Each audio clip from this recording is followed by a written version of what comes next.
दोस्तों, आज मैं फिर से आपके लिए एक नई कहानी लेकर आई हूँ जिसका शीर्षक है पछतावा। यह कहानी एक आम इंसान की है जो बहुत सारी गलतियाँ करता है, जैसा कि हम सभी लोग करते हैं। गलतियाँ करना मानव स्वभाव है, लेकिन क्या उस गलती को लेकर बैठे रहना उचित होगा? यही जानने के लिए हम इस कहानी को सुनते हैं। इस कहानी को सुनने के लिए अंत तक बने रहिएगा। कहानी कुछ इस प्रकार है। रेखा ने अपने पति से पूछा कि यदि कोई अपने बच्चे को जीनियस बनाना चाहे तो उसे क्या करना चाहिए। पति ने कहा कि इसके लिए बच्चों को परियों की कहानियां सुनानी चाहिए। इतना सुनते ही रेखा ने एक और सवाल कर दिया कि यदि और अधिक प्रतिभाशाली बनाना हो तो फिर क्या करें।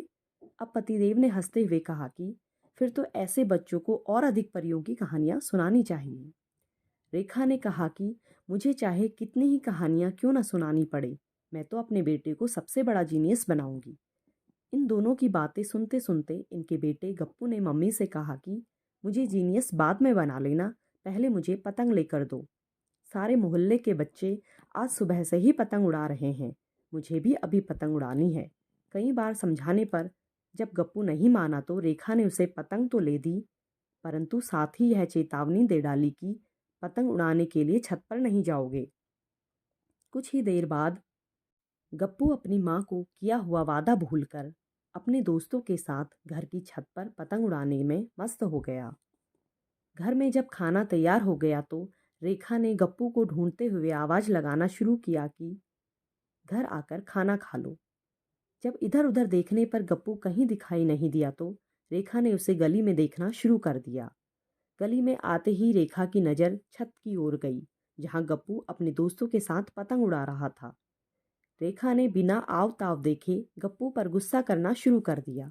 माँ का गुस्सा देखकर गप्पू इतना घबरा गया कि घबराहट में उसका पैर छत से फिसल गया और वह सिर के बल नीचे गिर पड़ा।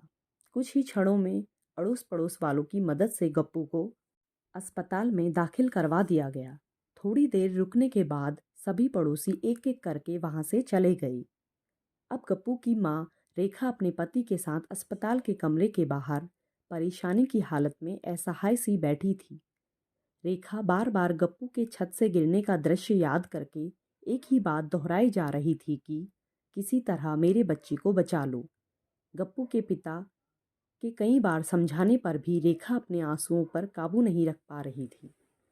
रोते रोते रेखा की इतनी बुरी हालत हो गई कि उसे भी इलाज के लिए अस्पताल में दाखिल करना पड़ा।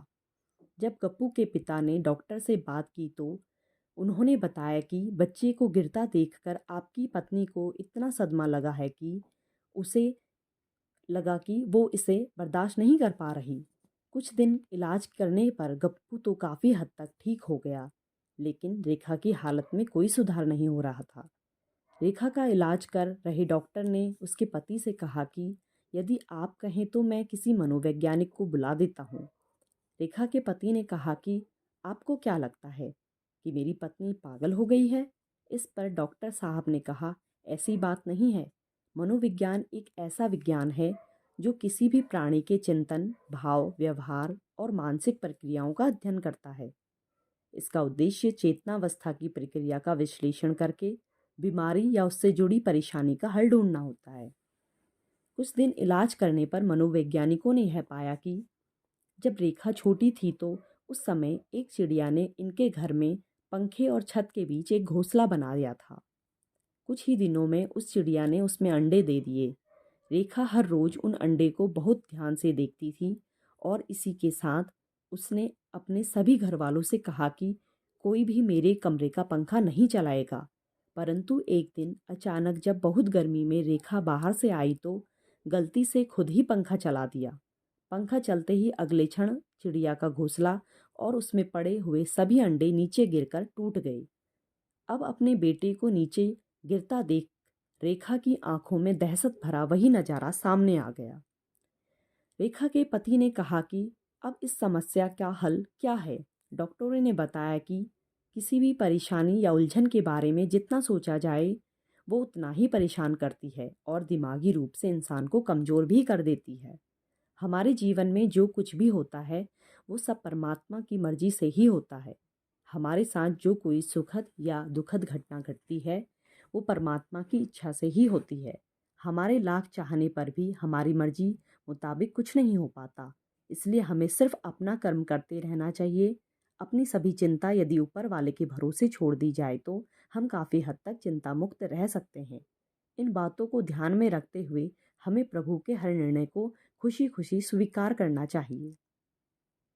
रेखा के पति को इस बात की हैरानगी हो रही थी कि क्या बचपन में घटी एक छोटी सी घटना के लिए इंसान को इतना पछतावा हो सकता है। डॉक्टरों ने उन्हें समझाया कि कोई भी बुरा ख्याल बिना किराए के हमारे दिलो दिमाग में उस समय तक रहता है जब तक हम उसे भूल नहीं जाते।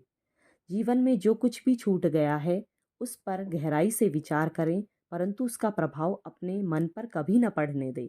मैं भी डॉक्टर की बात से इत्तेफाक रखते हुए यही मानती हूँ कि जो बीत गया सो बीत गया। इसलिए पीछे मुड़कर कभी मत देखिए, क्योंकि बार बार पीछे मुड़कर देखने से आगे का रास्ता लंबा हो जाता है। जिस दिन आदमी अपनी गलतियों पर सच्चे दिल से पश्चाताप कर लेता है, उसी दिन उसका मन पछतावे की आग में जलने की बजाय आईने की तरह साफ हो जाता है। दोस्तों, हमें इस कहानी से यही सीख मिलती है कि जो घटना हमारे जीवन में बीत गई है, उसके बारे में बार बार सोचने के बजाय उससे सीख लेकर अपना वर्तमान सुधारना चाहिए, ना कि उस पर बार बार पछताना चाहिए। धन्यवाद दोस्तों, मुझे सुनने के लिए और मुझसे जुड़े रहने के लिए। मैं आपके समक्ष फिर से प्रस्तुत होंगी एक नई कहानी लेकर। अभी मैं आपसे विदा चाहती हूँ। धन्यवाद।